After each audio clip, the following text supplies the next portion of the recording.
Matter is going to start in 5 seconds. Be ready. Start.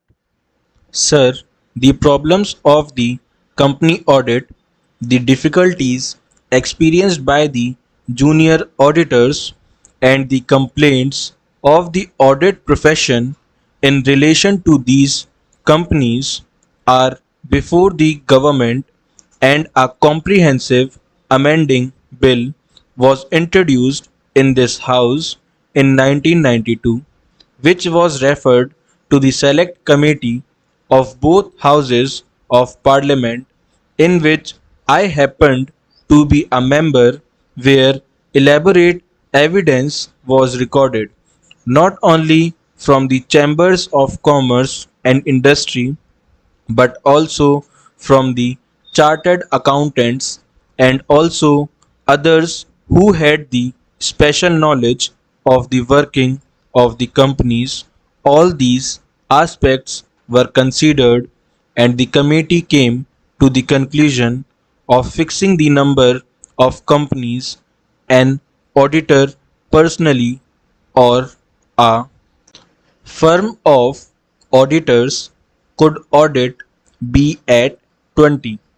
Therefore, the mover could have withdrawn this bill and introduced another after the amendments to the company law came into force. One of the reasons advanced by the mover is that the social concept should be introduced into auditing, by which perhaps he means that there should be dispersal of audit work among the thousands of members of the audit profession. I respectfully submit that this is not possible.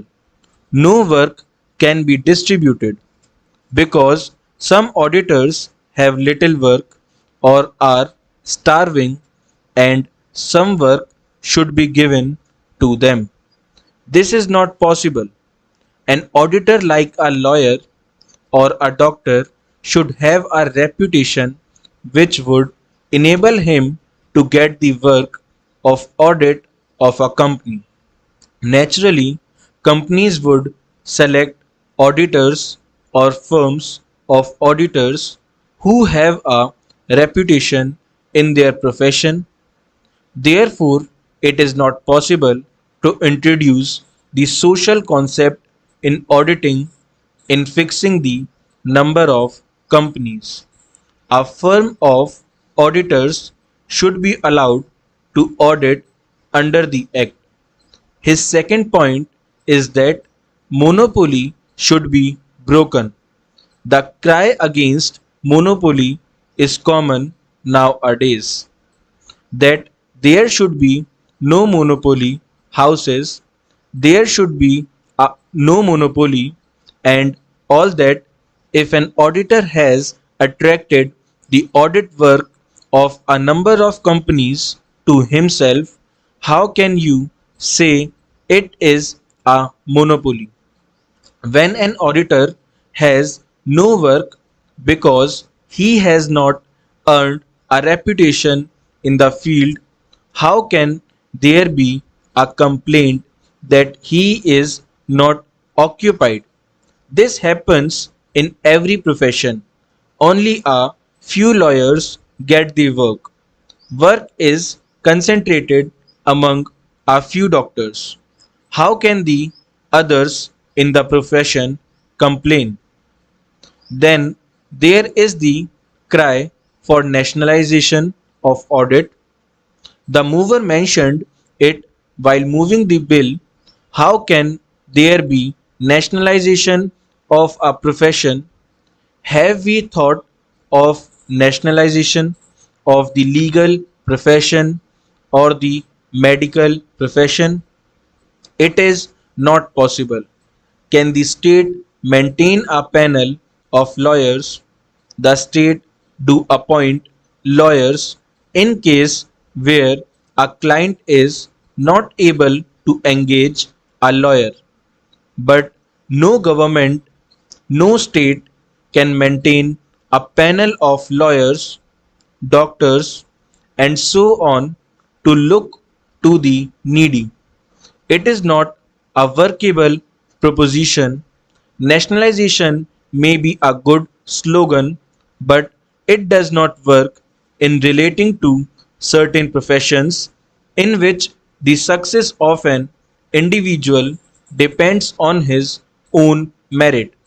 Another point urged by the mover was that an auditor should be changed every 2 or 3 years.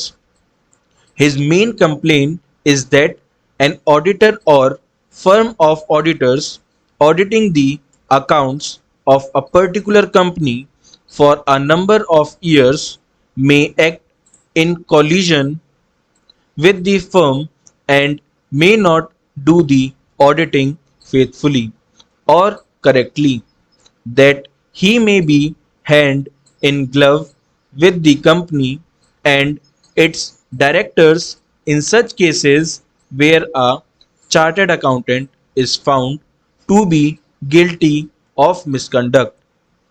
There are provisions in the Chartered Accountants Act under which action can be taken against him.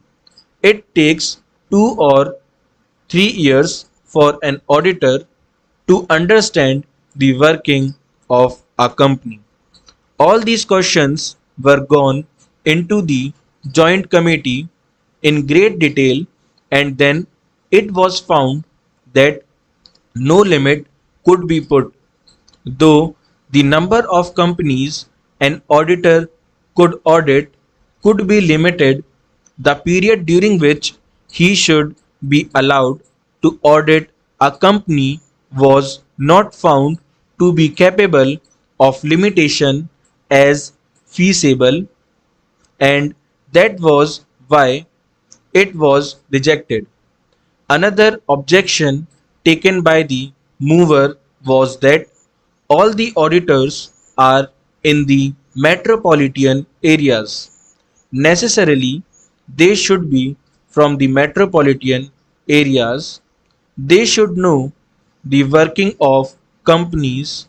How can an auditor residing in a small town whose only business is to audit the accounts of small businessmen for sales tax purposes or for the purposes of other commercial taxes be entrusted with the work of auditing a company's accounts?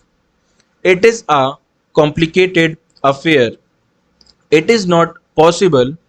It is only in metropolitan cities that the auditors could carry on their profession. They get the whole time experience of accounts of the companies. About costing also, I think the company law board can order an inquiry into the cost of production in a company. I think all those provisions have been made after elaborate discussion.